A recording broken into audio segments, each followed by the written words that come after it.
Welcome to another episode of Calm Before the Roar. This is episode 2. I'm Chad Zegan with your co-host Zach the Bossman Barrick. Today we'll be talking about updated Lions free agent signings. We had a couple guys sign in the past week. We'll get into that. We're going to have a draft question centered around quarterback, something me and Zach aren't too fond of the idea, but we'll get into it for fun. Big Tyreek Hill trade went down earlier this week. We'll get into that, along with the NFL overtime rule proposals. Break down a little bit of the Tiger spring training, see who's standing out, who's a little cold to start spring training off with opening day in about 2 weeks. We'll get into March Madness a little bit, talk about recap Michigan's run. Their run came to an end, obviously, and then we'll give you our favorite to win. The Final Four is essentially set. And then we'll get into our Motor City Minute, and then a fan favorite, Barrick's Banter, to end the show. Barrick, how you doing this morning? Or this afternoon? Yeah, it's afternoon, but I'm excited. Another show. It's cool to start this podcast. I'm just happy we made it to 2 podcasts. That's right. We've doubled our production. Yeah, so honestly, we're killing it. Maybe next week we'll triple it. You never know. And, nobody knows, but we're getting more and more comfortable seating, so watch out. We're on the rise. Sure. Before you know it, we'll have a Pat McAfee style podcast in the studio, so it'll be good to go. So why don't we get into the Lions signings to start? Just to recap, David Blau officially signed his contract. I know that's the most exciting one. No. I'm beyond pumped about it, honestly. Garrett Griffin, a former Saints tight end, signed. Just a blocking tight end, essentially 5 career catches for 43 yards. It was important. As another Dan Campbell guy, bringing it for the culture. We talked culture last week. We're going to talk culture pretty much every damn week we're on this podcast. So hopefully next week, maybe we can get to 3 and just keep on rolling. It's important to get those kind of guys. That's right. And then the 3 big ones, obviously. Mike Hughes, cornerback from Kansas City, drafted by Minnesota back in 2018, first-round player. Chris Board, linebacker for the Ravens. And Jared Davis returns to Detroit after 1 year with the Jets, shortened year due to injury. So start with Mike Hughes, player here, 3 career interceptions. But last year was actually one of his best years, probably his best year in the league with Kansas City. He registered 1 interception, but had 4 forced fumbles and a touchdown, 6 passes defended, just 3 less than his best year in Minnesota with 9 defended. Can play outside and nickel. Provides a lot of diversity for the Lions defense. What do you think about that signing? Well, you know what? I'll tell you what. I don't know too much about Mike Hughes. Did a little bit of research. I like the guy. It's another chip on your shoulder contract signing, which is what Brad Holmes likes to do. Might as well get the hungry guys on your roster, especially when you're, about biting kneecaps. I think it's really good. What I do like about it the most, Facebook likes to read your mind and, track what you're doing. Somehow I ended up with some sort of like Kansas City fan page on my feed, and they're not happy Mike Hughes is gone. I think the article read that the Lions stole him away. Mm-hmm. That's the kind of shit I like to see. Yeah, it's a 1-year, $3.5 million deal, kind of a prove-it deal. Holmes might have offered a little more than Kansas City was willing to give, but I think the production last year is worth the risk here. Obviously, if he shows out, you can extend him for a couple more years, do what you need to do. But I think it also brings a nice veteran into a group of pretty young players. Obviously, you got Jeff Okudah, who's going to be going to his 3rd year, missed his sophomore year basically 16 to 17 games with an Achilles injury. Yeah, that's if you're even counting his rookie year. I mean, imagine playing with defense Patricia. For Patricia. It don't count. You got Melifonwu, who was drafted in the 3rd round last year. Jerry Jacobs, A.J. Parker, both undrafted free agents who got playing time last year. So he'll join Awarie as really the only veteran of the group. So I think it'll really help that young secondary out. Well, Awarie is going into year 4? Year 4? Not really much of a veteran, but unfortunately, that's the vet of the group. Yeah. Chris Board, probably mainly a Jalen Reeves-Maybin replacement. Big contributor on special teams, was a special teams ace for the Ravens. I know several beat writers for the Baltimore were, I shouldn't say not happy to see him go. They're happy he's going to get a chance to get more of a defensive opportunity to play, maybe start for the Lions. But he is a special teams ace that they're going to miss on special teams in Baltimore. Yeah, I like that sign. That might be... That's not my favorite. Obviously I'll get into why later. But, I like Chris Board. I think Chris Board came here. He got a decent deal, but he came here with the opportunity to become a starter. He's obviously a chip-on-the-shoulder guy because he's a special teams ace. special teams players are the craziest motherfuckers on the field. And the truth of it is he came here with an opportunity to be on the starting defense. That is what he came here to do. Obviously, he's a guy that he's going to be willing to play special teams if he doesn't land that role, or he's a rotational guy. But the truth of it is he came here for a chance. Chip on your shoulder guy, another 1-year deal. Give him a chance to make himself. And Brad Holmes continues to get guys that are going to be hungry, and that's what you want to see. That's what you build a hard-nosed, we're going to punch you in the mouth culture, and you bring in guys on 1-year deals that are going to want to punch people in the mouth because they need to prove that they deserve more money to punch people in the mouth. And that's how the culture keeps rolling. Yeah, Chris Board will definitely get his opportunity to at least be in the rotation of linebackers on defense. But, I think one thing that the Lions could really, take out of a bad year last year was their special teams was actually a very efficient unit in all 4 phases: field goal block, punt return, kickoff, kick return. They were very solid on special teams last year, and they're obviously going to look to build and maintain that statue as they look to better their offense and defense phase. Well, yeah, I mean, I'm going to say it a million more times, probably 18 million, 50 million if we keep doing podcasts and you keep listening. But the truth of it is if you have a punch it in the mouth, let's get after it, bite and kneecap culture, you're going to have best special teams because those are the grittier guys. I mean, I played a little bit of football. You played too.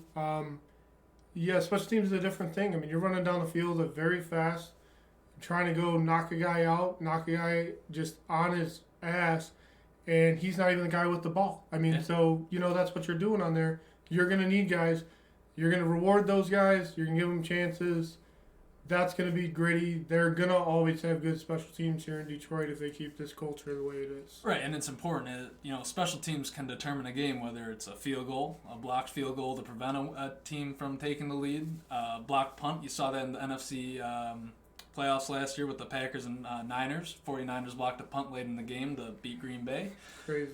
Right, so special teams always comes into play, even though it's the least, recognized phase in the game. Obviously, it's one of the most 100%. Important. So, and then your personal favorite. Yep, I was going to say, let's stop talking special teams to get to Jared Davis returns to Detroit on a 1-year deal.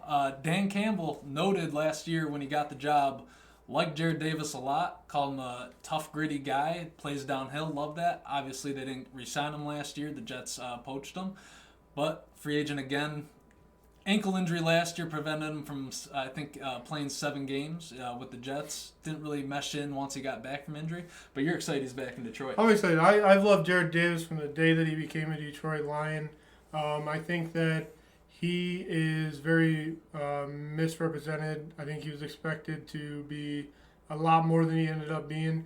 I don't think anybody on the Patricia defense was ever utilized right. I mean, Matt Patricia tried to, institute rocket science with guys that, didn't even like going to class if they did go to class. So, I mean, I'm not saying they're all dumb, but, defensive players are definitely not as smart as offensive players. I can tell you that much.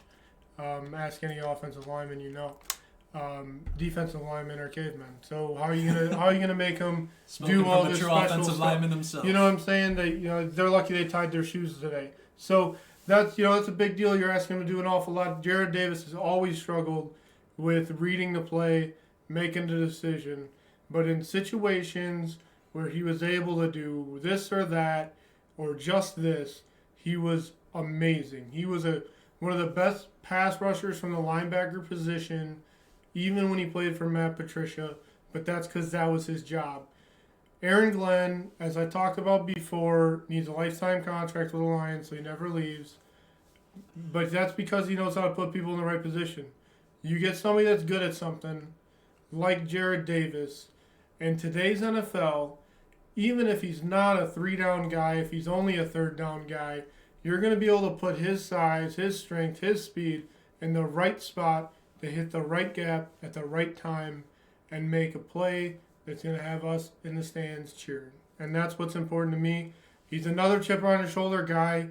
You look at it, I mean, you're getting this. Jared Davis has never been a guy we questioned his toughness. He's always been a tough dude. And he's coming here on a 1-year deal. Not to mention, say what you will, he's coming back. You know, I mean, we didn't re-sign him last year. Jets offered him more money. It was a business decision. He didn't want to leave Detroit. It was a business decision. He's coming back. It's not a business decision. It's a let's get after it. I'm happy to be here decision. He's got a lot of proof. He still has a chance to prove that he was worth the number one pick here, the first round pick in Detroit. And I think he really wants to. I think it's near and dear to his heart. I think he's been here when we were bad, obviously, because we've been bad forever. And I think he's one of those guys that wants to see this city happy and have something to root for. I'm very excited for Jared Davis, a culture pick, a chip on the shoulder guy, and I'm very, very excited for him to show out this year.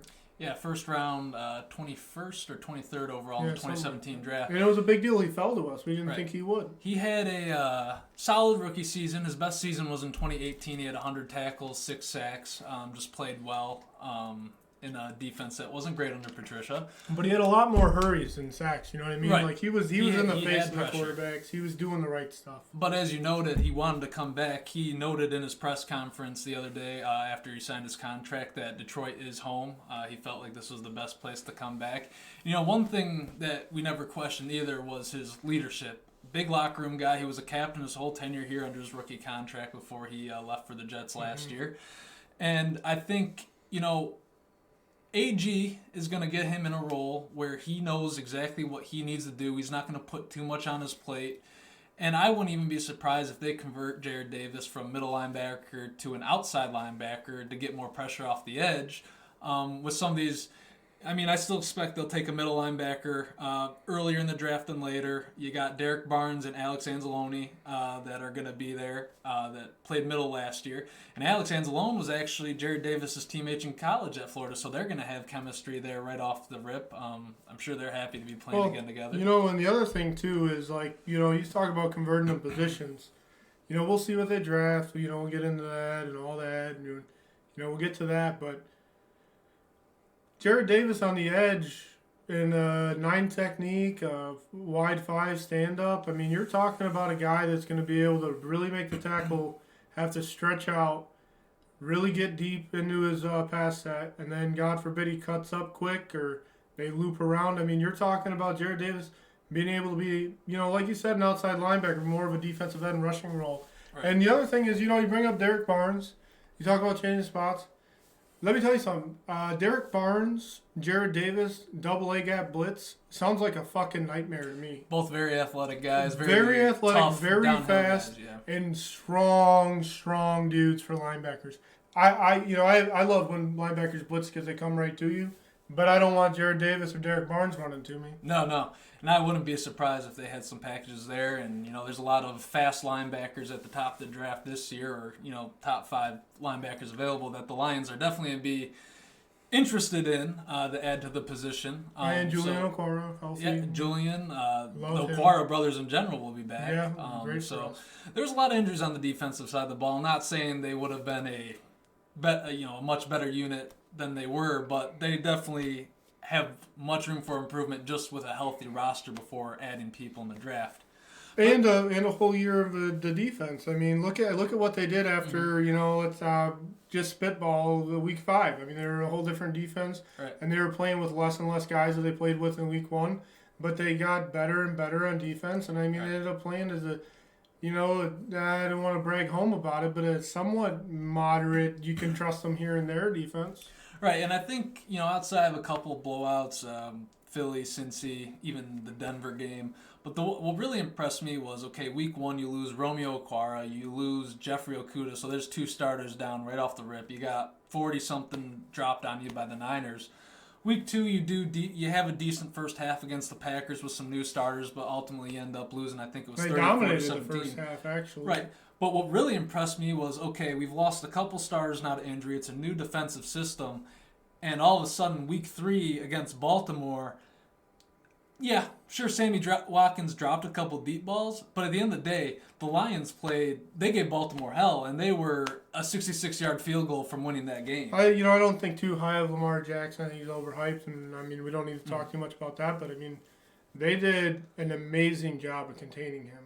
Yes. I mean, they did great. I mean, he wanted to several times. Both of you and I were at that game. Mm-hmm. He wanted to several times escape, and he just knew as soon as he took like 3 steps, they let him get a yard or two, and he was down. They had him contained well. And that's what you do. Honestly, the best containment is giving up that yard or two and down. It's not. It's, you let them think they have it. You let them go, and then you sweep the leg, and he's down. Mm-hmm. And honestly, to me, that was a big Charles Harris, where we kind of saw Coming what up, he eventually yeah, became for the rest of the season. I don't know. I don't think he recorded a sack in that game, but he had plenty of great plays where he was able to contain Lamar, and someone else was able to either hurry, hit him, or get the sack. Yeah, I mean that was a great game. They should have won that game. It was a typical Lions loss. Right. You can't put the best kicker in probably the NFL history in a position to make a field goal, even though it was still the most ridiculous field goal you can make. But we don't need to talk about the Ravens game anymore. Yeah, no. So, well, why don't we get into a little draft fun here? Draft's coming up in about a month, end of April. So we're going to try to slowly get into it. Obviously, it's easy. We can talk about everything today. We're obviously going to talk about way too much because I'm going to keep talking and talking and talking. But the truth of it is we're going to try to introduce this slowly. We mentioned mock drafts. I'm thinking we'll probably put one out this week. Maybe, maybe just like maybe this week we'll put out a more of a ridiculous mock draft. Then maybe we'll get to one that's more realistic. And then after 1,200 more trades in the NFL happen, we'll put out another one. Right. And, just slowly build up to the draft. Because obviously it's pretty easy to talk about number 2, and we're going to get into that and all of that. But, I think what I'm more interested in, and I'm more interested in the challenge of picking it myself is, what about the second pick? What about not the first round, the second round. What about the third round? What about those guys that we kind of want? Because, I got a guy that I want to take in the 6th round. But how do we know, So we're getting into that stuff maybe as we get closer to the draft. Maybe more of a draft type special. We talked about maybe doing a live show. We'll see. And as much as number 2 is going to be a game changer, like you said, the real success of a draft is what you do after the first round, right? You got to get those guys in the later part of the draft that can contribute on the team. But with that said, you look at a ton of mock drafts that have come out since the season ended. There's been a pretty consistent trend of seeing Michigan defensive end Aiden Hutchinson go number 1 to the Jaguars. So assuming Aiden Hutchinson is off the board, who would be your number 2 pick, assuming Brad Holmes is unable to trade back? Because I know he said he's open to trading, as I think we're both team trade back if possible. But if he's unable to trade out of 2, who are you looking at first? Well, before I get to that, we talked about it. I feel like I need to share it.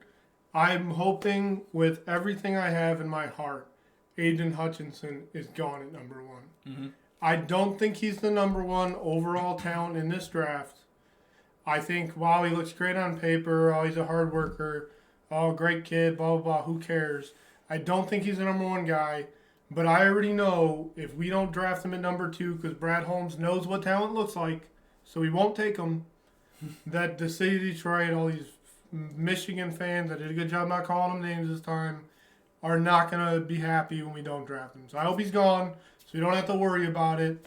But Aiden Hutchinson is not the guy I want. I don't care if he falls to 2. Do not draft Aiden Hutchinson. So getting into the real one is the guy that I think should be number 1. I think it's Tibbs. I think Thibodeau from Oregon. I don't care what people say. Oh, his motor, blah, blah, blah, blah. Motor, the guy we played at Oregon, they didn't do much this year. They were actually terrible. The guy was getting double, triple teamed. They were running the ball away from him. They were running the whole protections away from him. The guy was, I mentioned this in one of our Lions groups we're in, that, Hutchinson has Ojabo. And the guy, whoa, Hutchinson made Ojabo. Yeah, you're right, he did. But he made Ojabo, and Ojabo's probably going to be a first-round pick, maybe a second-round pick if he falls. But, yeah, he made him, but he's still obviously good enough. You know who Thibodeau made with getting all those one-on-one looks? Nobody. He didn't make anybody because nobody on that Oregon's defense was good enough. Thibodeau is a beast. He's capable. He's the highest ceiling, I think, as a pass rusher. I think this is probably the deepest draft that we've had in at least 10, 15, 20 years. I think there's a ton of game changers. I think there's maybe 5 to 10 guys that are irreversible. They'll change the landscape for the Lions no matter who you take. But I want the pass rusher. I want Thibodeau. I want the highest ceiling because I think he's athletic. I think he's bigger than I thought he was. He's fast. He's going to get after it. And I'm not big on, I don't worry about his motor. I don't think that's a good argument because in the NFL, if you don't have a motor, you get your ass whooped. And nobody likes to get their ass whooped. You can't take a play off in the NFL because that left tackle, right tackle, whatever it is, will gladly sit you on your ass and then jump on top of you. And those guys are too big and too strong. You don't do that in the NFL. I don't care. I'm not worried about the motor. I think he's the highest ceiling guy. As far as pass rushers go, that's my guy. I can't disagree with you there in terms of I do think Tibbs definitely has the highest ceiling of pass rusher. He ran a 4.5 40 at the combine. Has shown multiple times on his film that he can just be very disruptive to the play. I would go a different direction at number 2, and it's only because I think he can do more overall. Trayvon Walker, defensive end for Georgia. He and I know this is going to scare a lot of Lions fans, but to me, he reminds me of Trey Flowers, but better. I think he is an excellent bull rusher. He does need to work on a secondary pass rush move, but that can be coached up in the NFL. Lions have a great coaching staff. But he not only can get down and, in a stance, rush the passer, he's good at setting the edge, keeping the run contained inside. He can stand up and play linebacker if needed. He has shown a high motor. I know you brought that up with Tibbs a little bit. Walker's one of those players that you see on film consistently. The play is away from him. He runs across the field and goes. And I'm not saying you base the pick off a high motor. I'm with it. I agree. There's a difference between saying a guy has a high motor and a guy doesn't have a high motor. A guy that doesn't have a high motor, he takes plays off in college. I think it's a bullshit thing.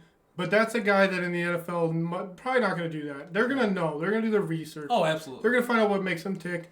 It's hard if you know you're about to make millions and millions of dollars to give a shit about your team when nobody else gives a shit about your team. Yep. That being said, a guy that has a high motor is a guy that's going to have a high motor. I love it. I'm with it. I want high motor guys.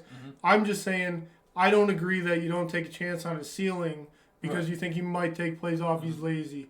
He got triple teamed a lot, and they ran the ball away from him. How hard do you want him to fight through a triple team when the ball's over there? Right. Get over it. To me, just Walker offers a little more versatility for what they can do on defense overall than Tibbs, and that's just why I tend to lean towards Walker. I know AG and what we saw this past year, he seems to like to put players in multiple spots and have players that are capable of playing multiple spots. That's also why I think, looking later in the draft, Daxton Hill's a possibility for safety because he can also line up as a nickel corner. Don't know if that's the way to go because I think safety is very deep. He wouldn't be my first choice, but just, again, I think you might see a theme, especially on defense in this draft. You kind of saw in the last draft, drafting players that can do, have a versatility in the position they play. Levy last year is an example of that. He can line up inside, but he can also play edge as a defensive end. And it just offers versatility as an overall to the defense. I'm with it. I agree. It goes to what I said. I think, I think there's probably 10 guys at least in this draft that are irreversible. No matter where you play, they're going to change the game for some teams. I think he's one of those guys. I'm not going to be mad about that pick. I just, I would go with a different direction, but not mad about the pick at all. I'm with it. No, and I think we're both on the page of get a pass rusher in general. A defensive end is probably the way to go. But I know you have an off-the-wall opinion as well. Yeah, everybody's throwing out their opinions because everybody needs a hot take. If you're the first guy that says it, you can always say, I told you so, and that's apparently all that matters now. A couple of people throw out the idea of don't be surprised if they take an offensive lineman at number 2.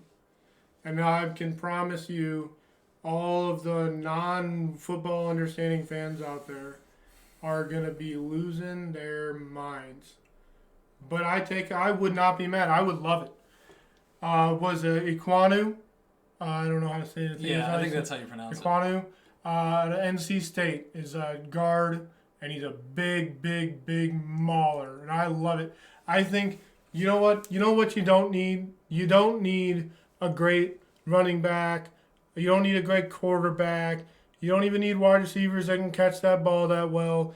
If you can literally move mountains, and if you had a guy like that not only that guy, but add the youth. Decker's got 4 more years on his contract, I think is what we saw. Maybe yeah, 3. He's signed to the 4 end of more years. 2024. You got Jonah Jackson's young. Frank Ragnow's young, signed his big extension. Vitae, that's the guy that would be out.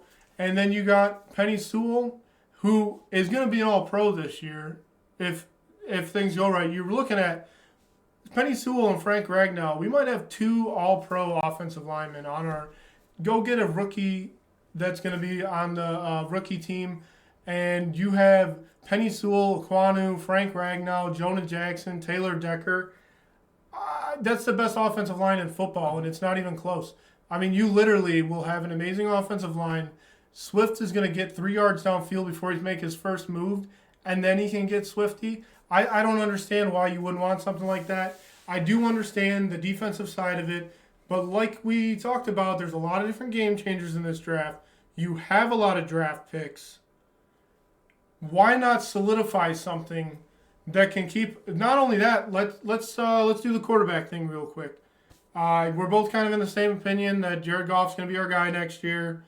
So we're going to get in the quarterback at 2 thing, but obviously, I clearly don't want that. If you look at all the great teams that built their rosters and did it right, they all built their offensive line first. You get a Kwanu, that offensive line is ridiculous, and then. Everybody talks about drafting a quarterback, but I heard one of the radio stations talking about it. I think it was The Ticket, but they were talking about it. Guess what? That you don't need a quarterback in the draft anymore. You know why? Because you got veteran quarterbacks going places now. Mm-hmm. Matt Ryan.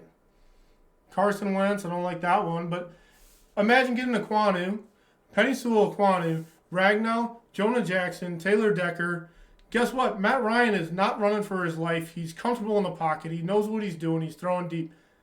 All of a sudden now you can just go get a veteran that puts you in a win-now state. You don't even need to draft a guy. You don't need to waste a pick. And then you spend all your resources on defense. You maybe another weapon on wide receiver. Maybe that's your free agency splash next year. Maybe just sign Chark back. That's all we really need. And you just add to the defense. I honestly think the best thing that they can do for the organization is the draft alignment at number 2. Yeah, I'm never against when you're close on one side of the ball on just going all in and solidifying that. The Lions, I think without a doubt, are obviously closer on offense to being an elite or a top half of the league offense compared to their defense. You add another receiver, you solidify that O-line, and by the way, Big V wasn't bad last year. On 557 pass attempts the Lions had, he did not allow a single sack. And he did it without his starting center next to him. Right. I don't mind Vitae, but he doesn't have a lot of time left. No, he's on the final year. He's going to the final year of his deal, so a replacement is necessary. If they don't draft an offensive lineman at 2, don't be surprised if they take a guy in the 3rd or 4th round to be that eventual replacement for Vitae next year, if they don't feel he is worth re-signing or he's asking for too much money. But with that said, I would still go defense. I think our offensive line is good, and it's set for this year. And I think building in the trenches in general, I think establishing a pass rush with a top defensive end talent can make your defense better overall, whether your linebackers and secondary are top or star or even average players. A defensive line that can get pressure is going to make your secondary and linebacking core better than it is. I hear you. I disagree, but I hear you. I agree with what you're saying. I'll be totally happy with an offensive line. I know it's not a sexy pick, but you know what else? With the offensive lineman? I found Snell to be damn sexy last year. Yeah, that was the best pick. I mean, they stole that one. That guy's the number 1 overall pick in almost any other draft. And we got him, it's 6? 7, yeah. 7. Ridiculous. But let me tell you something. You know what else? With offensive linemen, top offensive lineman talent, you know what almost never happens? They almost never bust. Right. And that's another thing, too. And I'm not saying, you can't be afraid. It's a safe pick. But you know what? Kwanu is going to be one of the top, we'll just say 20 offensive linemen in the league in a year, 2, 3 years, whatever. That's his potential. His potential is probably top 5, top 10. You add that, then you're going to have at least 3 guys in the top 5, top 10, to maybe 4 if Jonah Jackson comes around. I got Sewell, I got Frank Ragnow, maybe Aquanu, Jonah Jackson. I don't think Taylor Decker, but I love Taylor Decker. I think Jackson and Decker are they're either average to above average players, which is totally good enough. But Jonah Jackson is not at his ceiling yet. No, he's not. Taylor Decker ceiling, probably not going to get much better, just more comfortable. But veterans at left tackle, as long as they're athletically there, you only get more and more comfortable, better with your form. It's a position of technique. I think that you'd be amazed with what would happen if they draft even Evan Neal, but Aquanu at number 2. I mean, shit, if they can trade down from 2 to 6 and take him there, I'd be even happier. I want to draft the top offensive lineman. Then Vitae can be the guy that we have if one of them goes down, because he can play tackle or guard. And on top of that, if this is the last year of his contract, wait till the new league year, and you trade him, you don't have the dead cap. Right.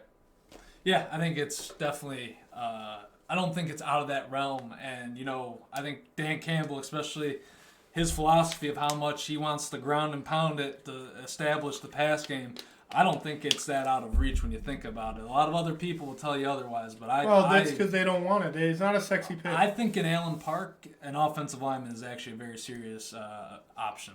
And one last thing on your Tibbs thing.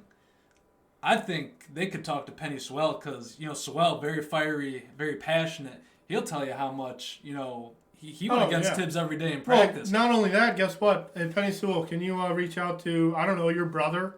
Can you see how he plays? Because his brother's the middle linebacker for Oregon. So guess what? He's going to know about Tibbs. Multiple connections. And, Sewell will tell you how good Tibbs is practicing against Sewell would have been there when he was a freshman. Right. Was when he was playing. So, hey, how many times did you fight him? That's what I want to know. Exactly. Because if he fought him a couple of times and Tibbs fought back, that's my guy. Yeah. Because that's what the best do. Number 1 offense versus number 1 defense in training camp. If you don't have at least 3 fights, you're not going to win football games. Right. Well, let's have a little fun to end our draft talk, and we'll just fun call for who? We'll call it something like, we don't want to do it, but if we had to, if you had to take a quarterback at 2, there's 5 names that obviously come up as the top 5 guys in a very questionable class. But of guys you would take at 2, I'm guessing there's probably only 2 names. Who are you thinking you would take if, gun to your head, had to take a quarterback? Well, let me tell you something. If they take a quarterback at number 2, I'm going to need Barrick's banter more than any of the fans out there because I don't know how I'm going to line my way through that one. I'm going to be very, very upset. I don't think you take a quarterback at 2. Definitely not these quarterbacks. I'll gladly eat my words if they draft like the greatest quarterback of all times, but they're not going to, and he's not even going to play this year, so why waste the pick? Don't get me wrong. I'll root for the guy because he's wearing our uniform. Yeah, I'll be disappointed. If they draft any of these quarterbacks and they end up becoming an MVP candidate, yeah, you know what? Fine, you did the right thing. And I trust Brad Holmes, and that's what'll get me through it, but I'm going to be upset no matter what, at least for probably, 10 minutes, and I'll get over it. But if I'm taking a quarterback at number 2, I'm not taking Malik Willis. Everybody says, Malik Willis, highest ceiling.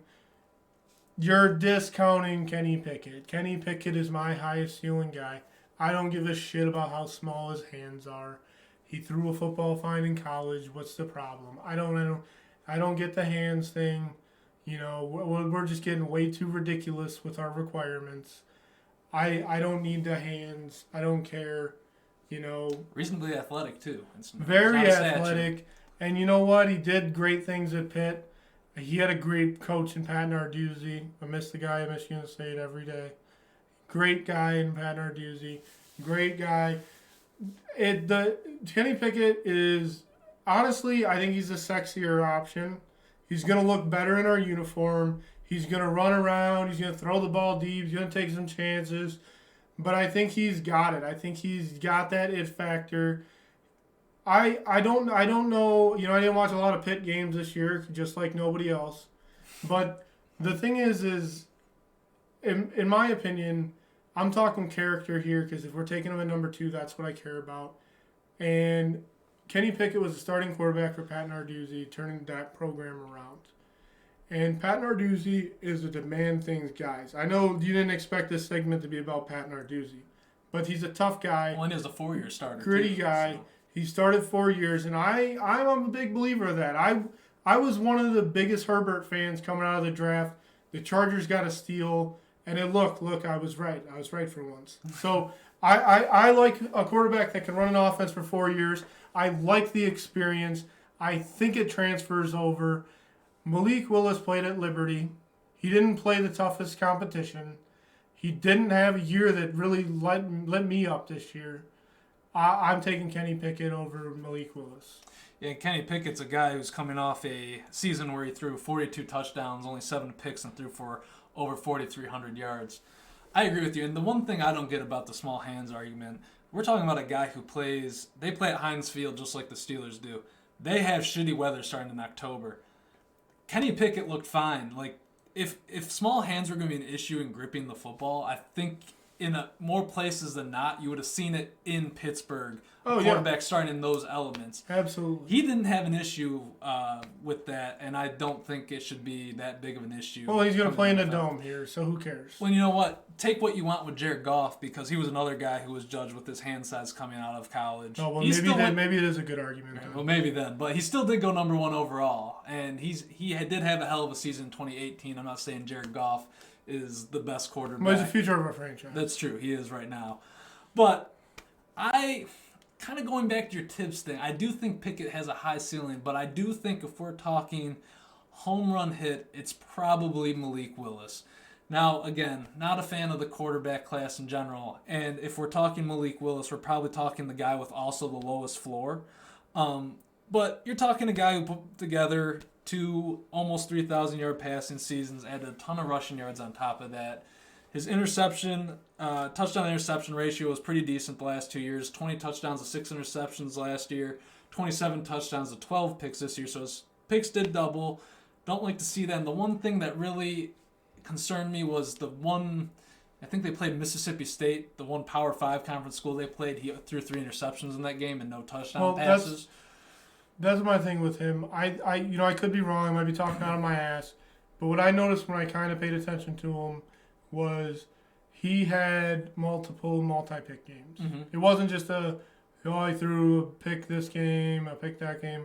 If he threw 1, he was throwing 2 or 3. Mm-hmm. And that was my issue with him, because in the NFL you had to brush it off. And, I personally, I listen, a lot of people have played at lesser schools and ended up great, especially nowadays. Joe Flacco. Especially nowadays, because the talent level is so much higher, right. In the transfer portal, all sorts of stuff.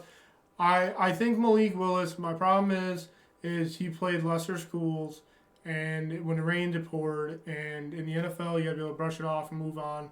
I can't have a quarterback that throws an interception in the first quarter, and then I know the rest of the game I can't trust him because he's going to lose his mind. Right. I think the biggest thing that's going to come down, if Malik Willis was the pick, it's going to be the coaching staff has gone through every single game of film from college. They're going to see what traits are fixable through coaching, and if they think they can, it's not about what Malik Willis has done. It's going to be they're drafting him at 2 because they think of what Malik Willis can be moving forward. I do think he has the biggest ceiling. I think I think we're looking at a Dimitri Young situation. He's either gonna hit a home run and we're gonna love it, or he's gonna pop out to second base. Right. There's no in between. He's not gonna be an average quarterback. He's not gonna be above average quarterback. He's either gonna be a Hall of Famer or he's gonna be Ryan Leaf.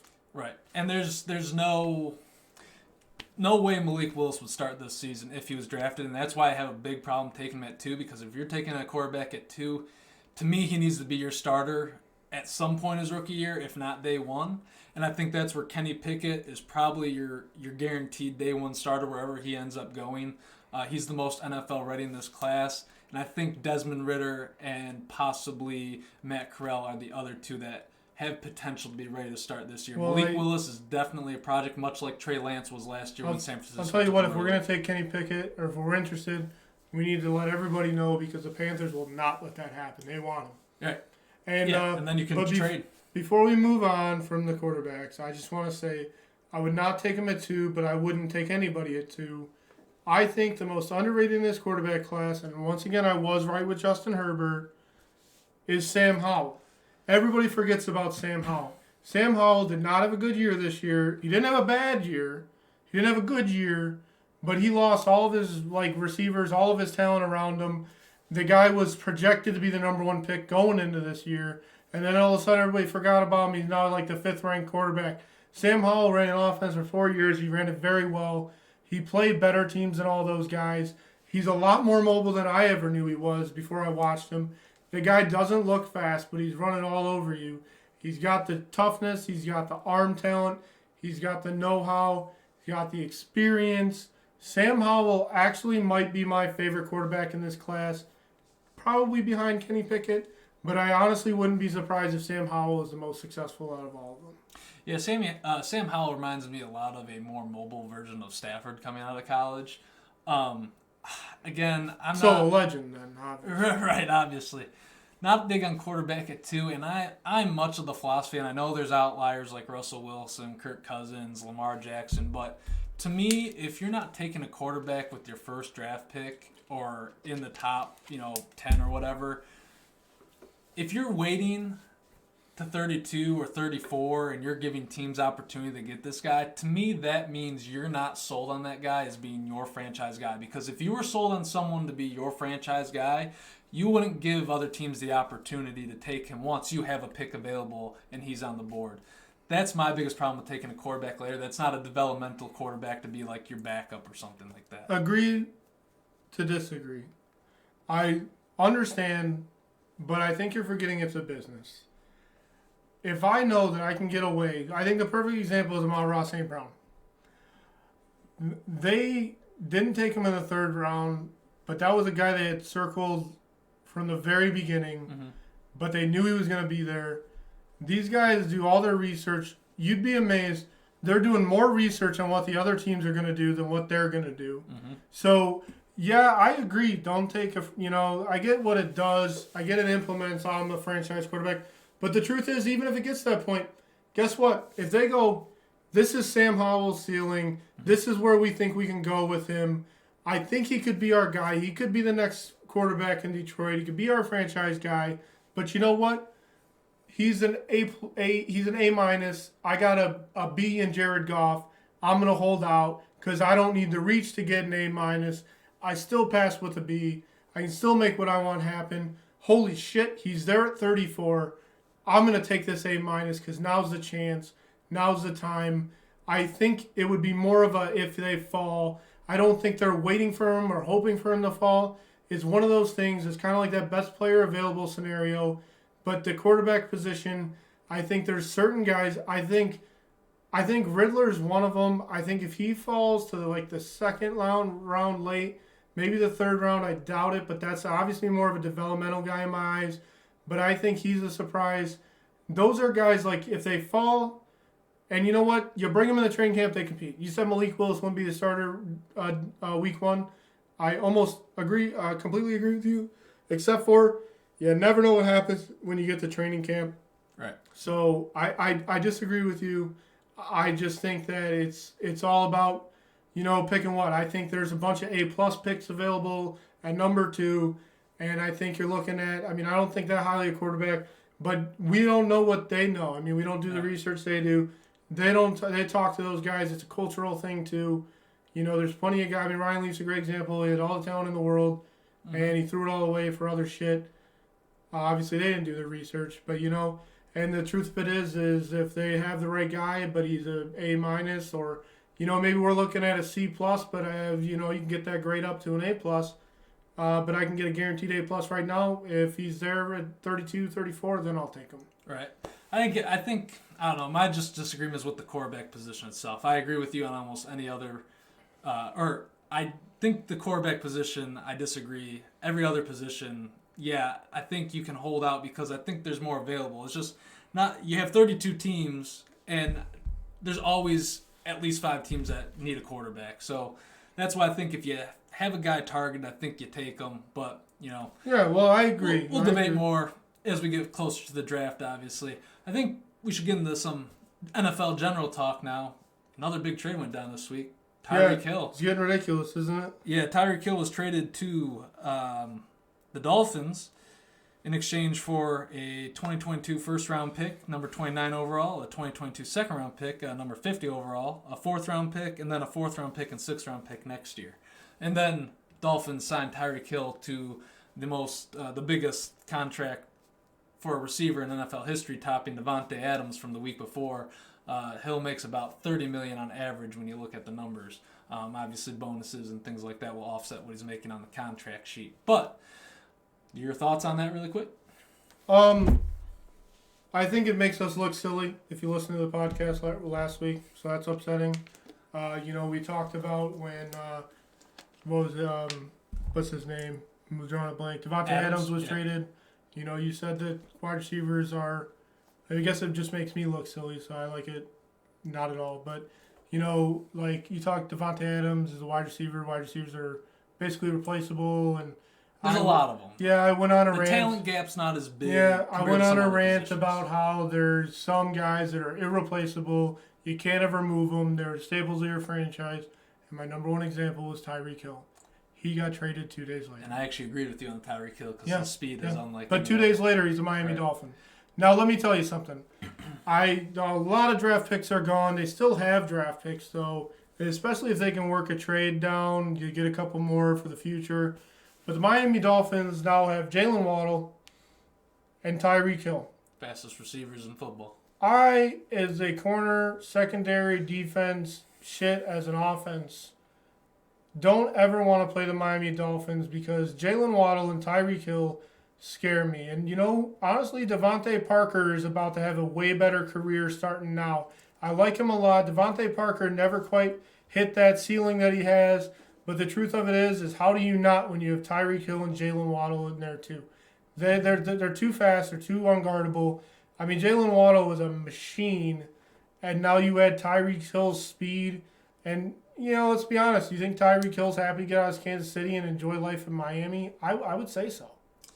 Yeah, and as you brought up off the air earlier, Tom Brady obviously seeking a trade in Miami and San Francisco are apparently his number one targets. Give Tom Brady a couple fast receivers. That could be really. I think it would offense. Be a very, very confusing feeling for Miami fans.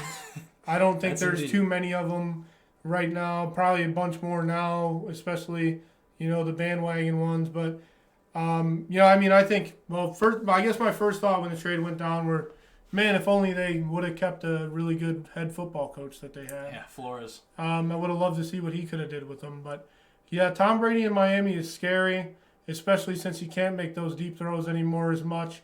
Doesn't have to if you got that kind of speed. And he knows how to scheme some pretty crazy shit. I think it would be the best wide receiver he's been with since probably Randy Moss. And I would argue that Tyreek Hill is probably more in his prime than Randy Moss. And I know Randy Moss had that ridiculous season with Tom Brady, but I would still argue that physically speaking, Tyreek Hill is a lot closer to his prime. It would be pretty crazy to have him teamed up with Tom Brady. I think they'd have to give up way too much, and I don't think Bruce Arians will do it. But, I'm interested to see how that's going to go down.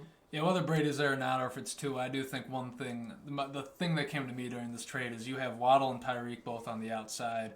Like you said, Parker and even Jasewski, the tight end, are probably going to benefit a lot in the middle of the field.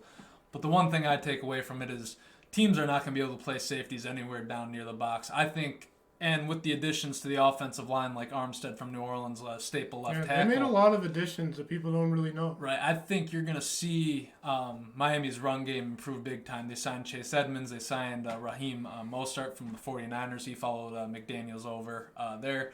I think Miami's run game is going to be very improved just because they're not going to be able to play as many in the box or they're going to get killed over the top. Well, I can tell you the biggest losers of this trade are the Patriots. Yeah. Because they're about to fall down. I think you already have the Bills going after them hard, and the Dolphins just geared up for war. I think the Patriots are going to be the third team in the division now. Yeah, then that wouldn't surprise me at all. Couple overtime rules were proposed this week. The Colts and Eagles proposed that both teams should get the ball, or amend the rule that both teams should get the ball. A touchdown should not end the game. And then the Tennessee Titans actually had a really interesting proposal, and that was if the team that receives the ball to start overtime, if they score a touchdown and a 2-point conversion, the game ends. instead of just a touchdown in the game. And if they don't get the 2-point conversion or opt to kick the field goal or extra point, which no one will do if they have an opportunity to win, then the opposing team gets the ball back with a chance to score. And if they end up scoring a touchdown to tie the game, they only need an extra point to win. I actually kind of like this proposal. I've always been one that I think the current overtime rule is fine in itself, just because I think defense should matter. But I do get the coin toss is a little bit of a controversial thing because you're letting a coin flip decide who's getting that ball first. But I really think this rule proposal by the Titans really takes both into account that, okay, if a defense can't stop a touchdown and a 2-point conversion, you probably don't deserve to win the game. But if you do stop the 2-point conversion, if your offense can take it down the field, score, and then just kick the extra point for the win, I think it does even out that coin toss controversy in terms of the best way that I can in proposals we've heard over the last couple of years. Well, before I give my opinion, because I'm right, but I'm going to give a quick shout out. We had 2 people comment on our page. Spencer from my fraternity at Delphic, Semper Fi. He said that he doesn't think that the overtime rules should be implemented for anything but the postseason. He said, let's keep the regular season the way it is. Doesn't really give his reason, but I can understand that. You know, they're already playing enough football. We already have enough injuries. If you end in a tie, that's your own damn fault. Just keep it the same. But obviously, the postseason needs new rules, and I can agree with that.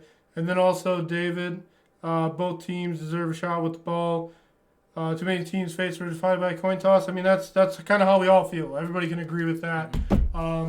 Obviously, I think you're right, especially the Bills-Chiefs game. But that was a postseason. But I think I understand where Spencer's coming from. But my big thing is, guess what? If I miss the postseason because I tied, or if they get in because they tied, it's the same level of bullshit because it turned out that was my postseason. Every game matters. Every week matters. You can't win them all, but you got to try. Why do we end in a tie? It's supposed to be the grittiest, toughest sport in America, and we're just going to be okay with a handshake and going home. I'm not cool with that. I do think that a change needs to be made. I'm in favor of both teams getting the ball. I don't care about 2-point conversion, whatever. Both teams need the football. I do think that the teams in the NFL didn't propose the right rules. I think we need a college overtime. I don't know why we don't. This is take advantage of what you got. This is an offensive league now. People love watching people score. You got everybody. You got like 15 different states in the United States of people betting on their phones for the money line, for the overs, for touchdown scorers, parlays. Take advantage of that shit. Make more money. That's what it's about anyways. So let us see a game go to 4 overtimes because they keep scoring. I don't know what the solution is. I don't know if you do it from the 25, the 35, the 50. I would love to see it personally. Give me from like the 35 and you can't kick the ball. No field goals. No extra points. Score a damn touchdown. Put a 2-point conversion in there. Or stop the other team from doing one or the other. I think that's what they should do. It wasn't proposed, so it's not going to happen. But that's your solution to the problem. But I'll take both teams getting the football this year. I'll say this, 2 things to add. I think college football overtime would be awesome. I think that's one of the most entertaining parts of sports. Whenever I'm watching, because there's hundreds of college games on at the same time on Saturdays during the season.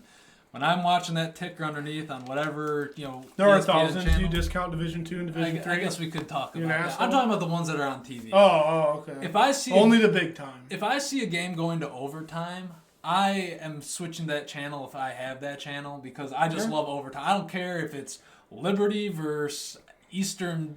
Listen, I had I think it was Missouri.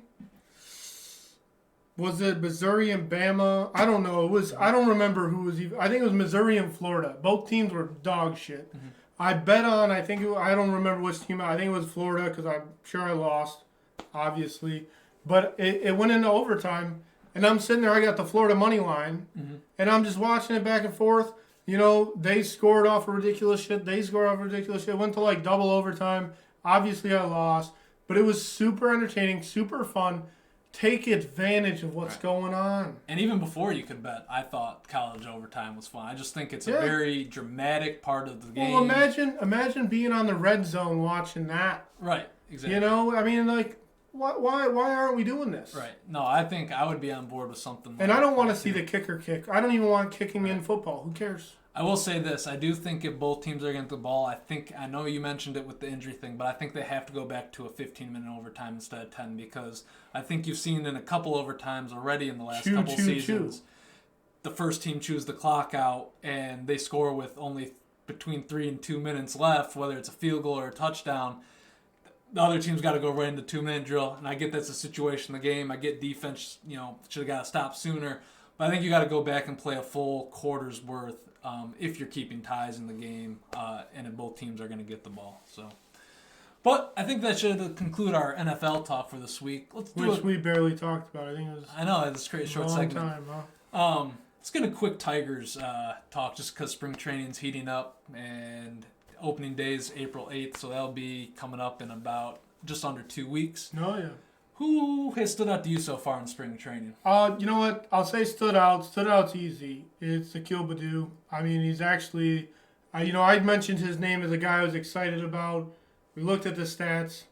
You're like, oh, he's actually batting better than everybody. He's batting 400. He's got a home run. He's a leadoff guy. Doesn't have a lot of RBIs, but he's not going to get that. He's a leadoff guy.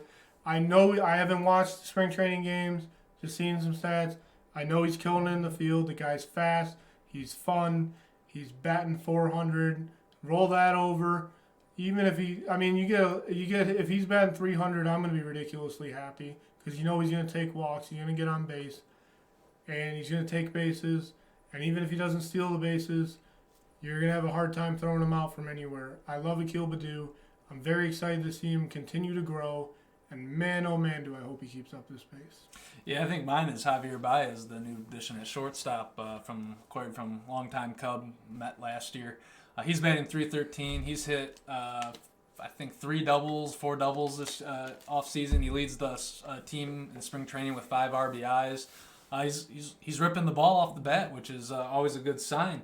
I'm excited to see what Baez can do moving forward. Obviously, shortstop has been a little bit of a weakness for the Tigers recently, probably since we lost Carlos Guillen back in 2011. Yeah, I think Iglesias was okay. Iglesias was good. He had one more really good year off the fielder, bat. more of a He was fielder, an acrobatic fielder. But I do miss Carlos. I like Carlos Guillen. And I will say one guy hitter. Yeah, and I think one guy that's kind of concerned me right now in spring training is Candelario. 1 for 15 right now at the plate, and a couple strikeouts. He's just not getting his eye on the ball. I know it's early, and that's what spring training's for, is to get these guys and ready for the season. But he's one guy that comes to mind. Then Tucker Barnhart, the Cincinnati catcher we acquired via trade in the offseason. He's also, I think, only has 2 hits. He's batting .077. Looking for those guys warming up as the spring training progresses. Well, the best part about the spring training is where they're at now. Is the stats only work the way that we want them to work. Exactly. And so Javier Baez, Akil Baddoo, man, they're killing it. They're going to be great. They're doing amazing.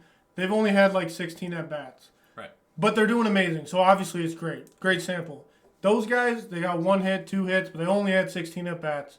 So it's not fair to say they're not doing well. Right. You know what I mean? That's all we get to do. We get to play the game.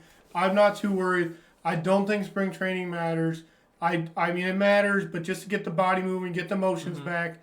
I'm not worried about the candy, man. Obviously, it sucks, but I'm very excited for this team. And you know what? It doesn't matter. A.J. Hinch is going to be right. But I wanted to bring up, I probably do it every year, but I wanted to bring it up. Miguel Cabrera will come back here. Comeback player of the year.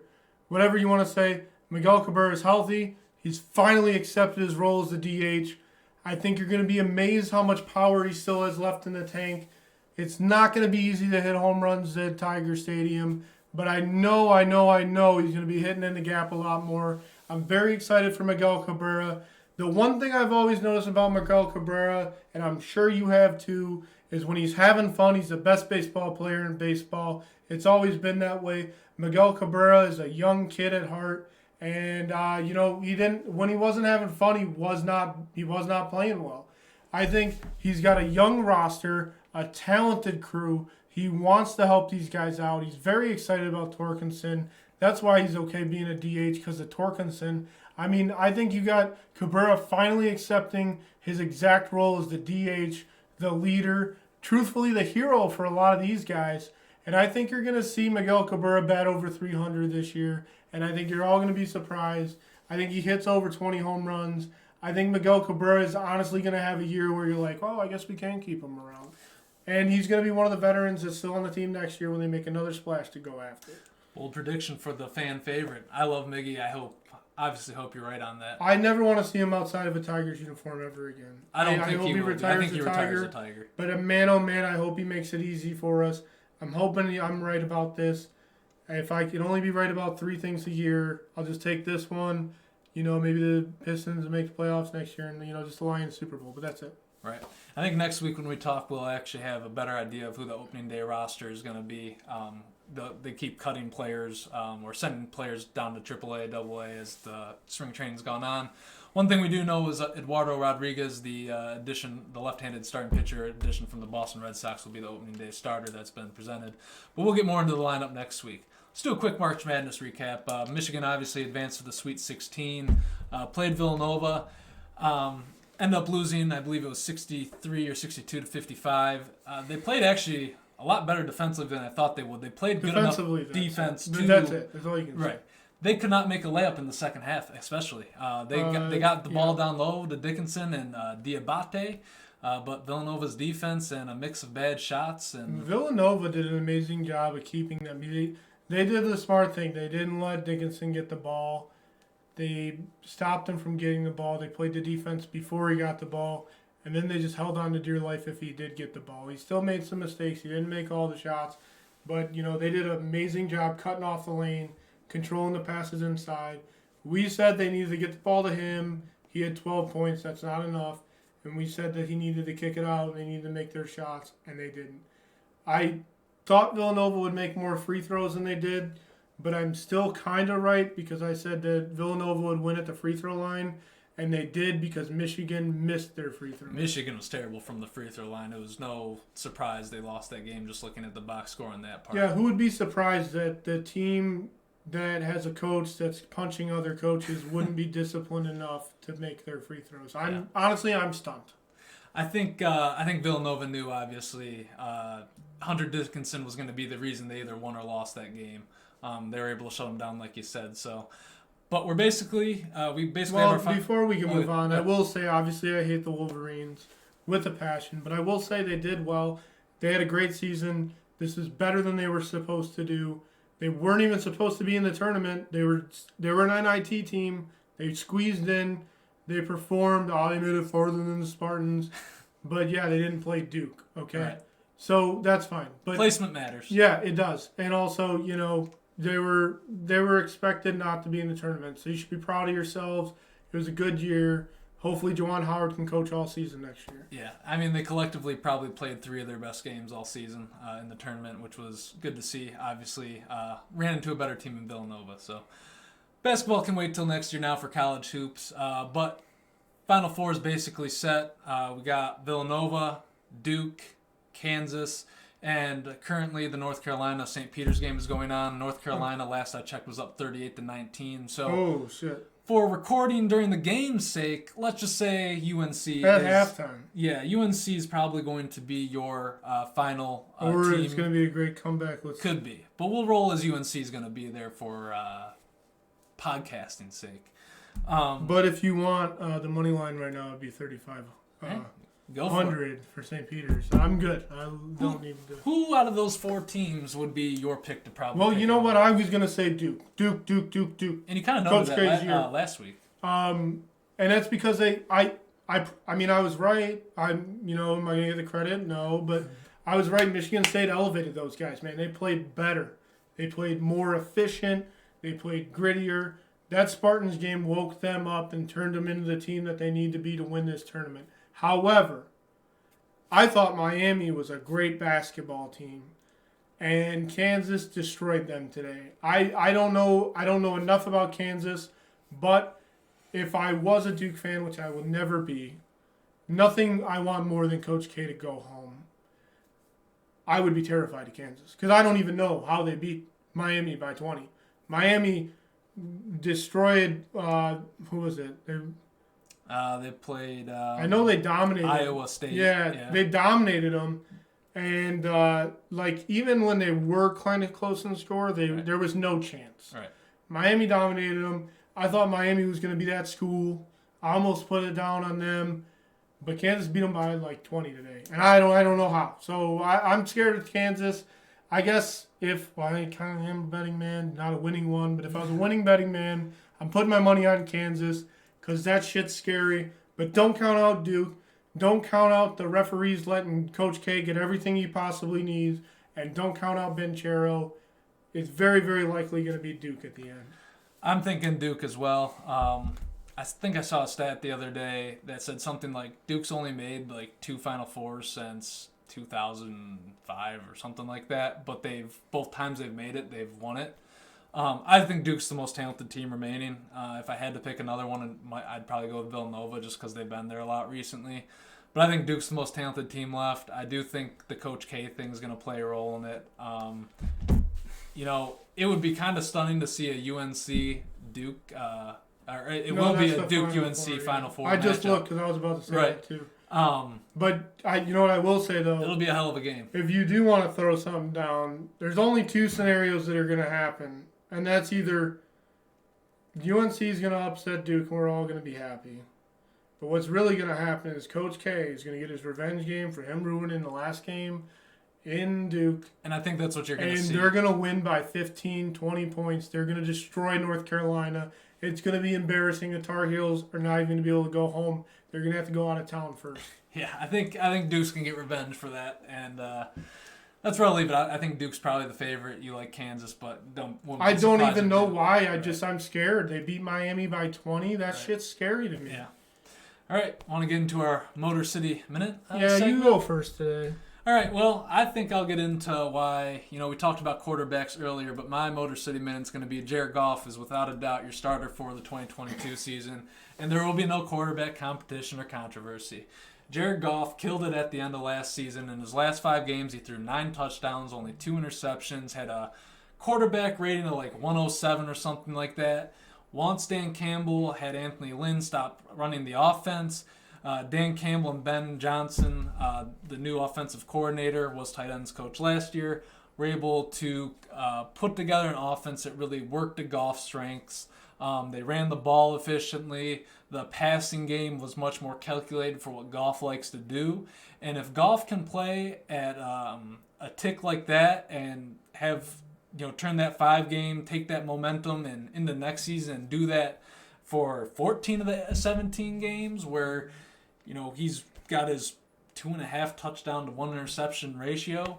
I think that will line up the team for success. I think they'll put up more points. They averaged more points as an offense in the second half of the year once Campbell took over play calling. From everything I'm seeing, it seems like Campbell's going to keep calling plays this season, or at least start the season doing that.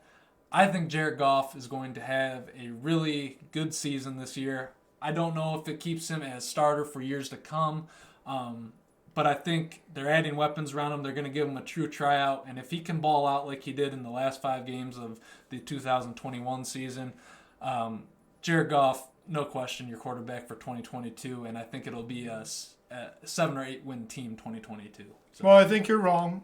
I think we're going to win more than 7 or 8 games, that's for sure. I hope I'm wrong on that. I know you're wrong on that. I do think that Jared Goff is the guy. I went into it last week. I'm taking my stance. I'm a pro Goff guy. He's my quarterback. I'm going to ride with him till we die, which will probably be about week 15.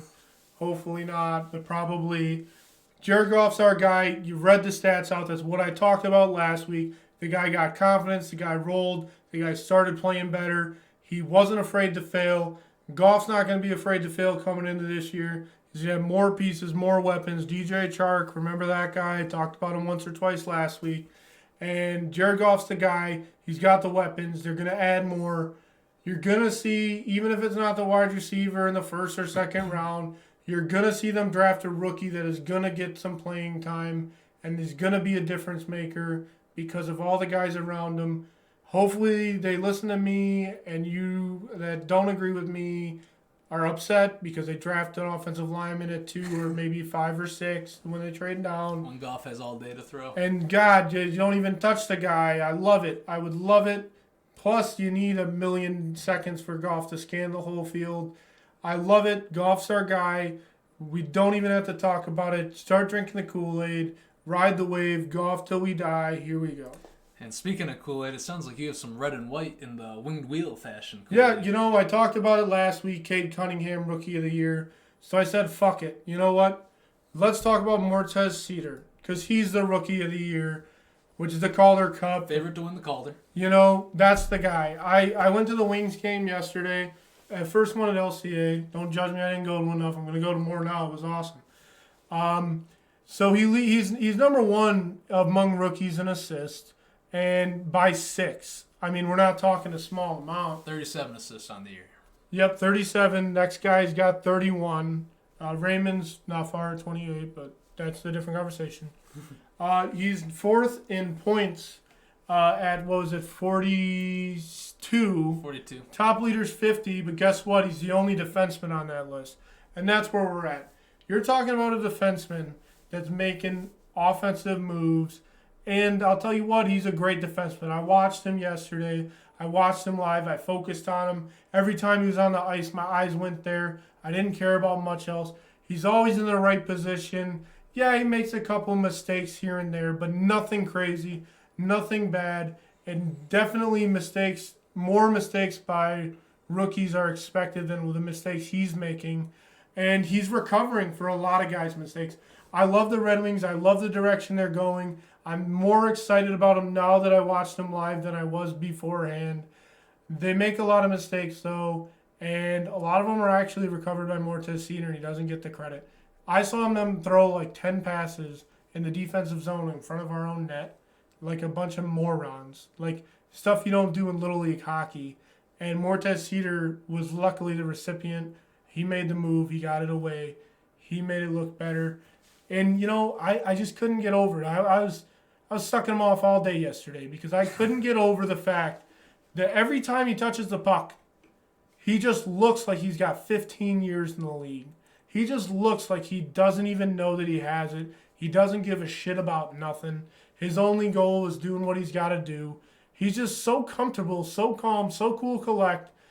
Every time he just moves like a ballerina on the ice, and he's a defenseman. And he's got handles like he's a forward. That I love it. I love Montez Ceter. He has the stats for it. He's a defenseman. And, let's not forget, Google some stuff. He lays the wood, and that's fun. I like that. I was mad that he didn't lay the wood the other day. But, what are you going to do? You can't have everything. Montez Ceter is a Calder Cup trophy winner, and it shouldn't even be close. Yeah, he's the puck-moving defenseman the Red Wings have been dying for since Lidstrom retired. And I think, I love seeing his highlights of the assists and some of his goals. But honestly, my favorite highlights that I see on Twitter, and it seems like after every game, there's moments where he's bringing the puck up, and some guy's coming in to hit him, and he gets the pass off, and then he delivers the hit to the guy that was going to hit him. His awareness is unbelievable. I think he's a top 12 defenseman in the league already, and his ceiling is very high. He might be one of those retired numbers up there one of these days. Hopefully after a nice 20-year career. He's got the numbers out there. But I don't want to stop because I want to agree with you super hard on that. You're talking about how he notices the guy coming when he's got a puck. He delivers the blow. And what's important to me about that is he lays the wood down, but he doesn't seek it. He let it happen. If you're coming to hit me, I'm going to hit you, and I'm going to make you feel it. And you know what he doesn't do?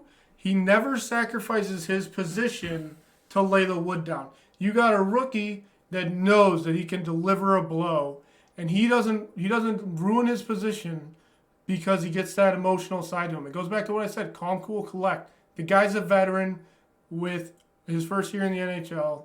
He moves the puck. He's a two-way defenseman, very positional aware. He doesn't put extra wear and tear on his body doing dumb shit. And if he has to, he's going to make you think twice before you come in aggressive at him. And that's part of his moves.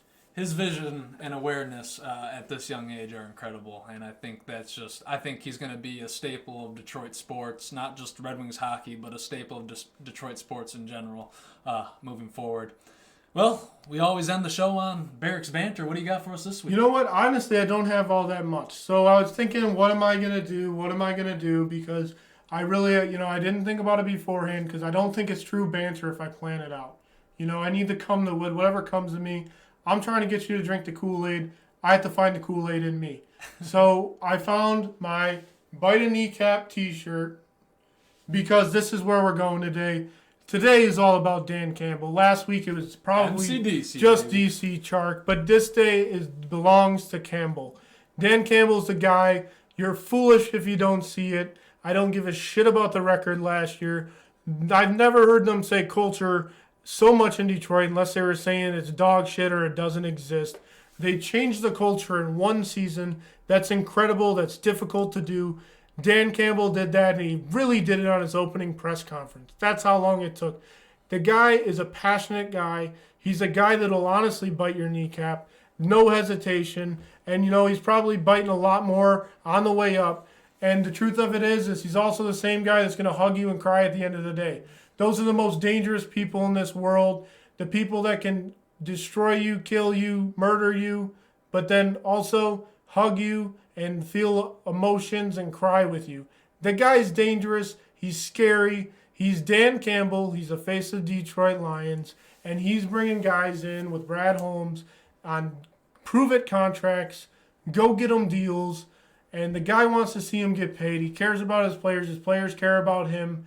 Dan Campbell will run through 3 walls before he will ever ask them to run through one. But the truth is, if he asks them to run through one, they're going to do it head first and they're not going to ask a fucking question. And that's the kind of culture that Dan Campbell built. All the Dan Campbell haters out there, I don't know, learn football, do something. Obviously, you never played football because you don't know what it's like to play for a guy like Dan Campbell. I've had a few coaches in my day that I wouldn't have asked a single question. I would have ran through the wall. I've also had coaches that talk like that, like they're the bee's knees. They talk about all this tough shit, but behind closed doors, I'm not doing shit for them. I'm just going to do my job. Dan Campbell's not one of those guys. Dan Campbell's a guy that's going to make me go above and beyond, and that's what the city of Detroit needs. That's how you get quick turnarounds. You're going to have a bunch of chip-on-shoulder guys, plus you're going to have the guys that are already here. You're all going to go balls to the wall, jump through hoops, run through whatever wall Dan Campbell needs them to go through, and that's how you speed up the turnaround. That's how you speed up a rebuild. The Lions will be in the playoffs in this year, and it will be because of Dan Campbell, probably Jared Goff, but mostly Dan Campbell, and I'm very excited. I can't wait for this draft. I'm excited for the Kool-Aid that I get to pour for you then. And that's it for Barrick's Banter. I'm excited. I hope, to see you guys next week. I hope if you listened last week, you listened to the whole thing this week. Hope you listen again next week. Tell your friends. Even if you want to tell them, hey, let's go make fun of Barrick by listening to his podcast. It's still a view for me. I'm good with it. And, hey, come learn something about sports because you probably don't know shit. I agree with you. Every time I hear Dan Campbell speak, I want to run through a wall, and I know everyone on the roster loves playing for him. But Barrick's right. That's it for episode 2 this week. Stay tuned on our Facebook page, obviously posting content, getting in on the action. Comment, let us know what you're thinking on those. We post at least once a day, and as we got into earlier, a couple of them comments got on the podcast, so we'll read them off as we get more. We're also working on getting our podcast on Spotify, as well as maybe Google Podcasts.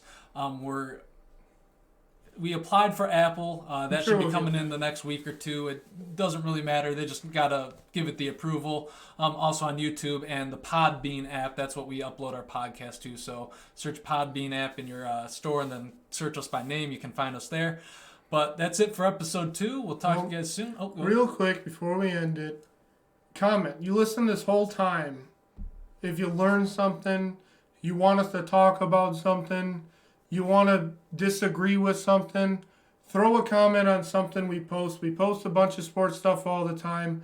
We love hearing feedback. We're doing this for us. Let us do something for you. We're all about having fun. I'm never going to make $1 million doing this. But let's get this interactive. Let's engage. The more engagements we get now, the more likely we're going to go live here soon. Love to hear what you have to say. I'll gladly disagree and make you look silly when you do it. Come out, post on our post. Let's hear what you have to say. We do this because we love talking sports, so we'd love you guys to join us. Thanks for tuning in this time. We'll see you when we bring episode 3 next week.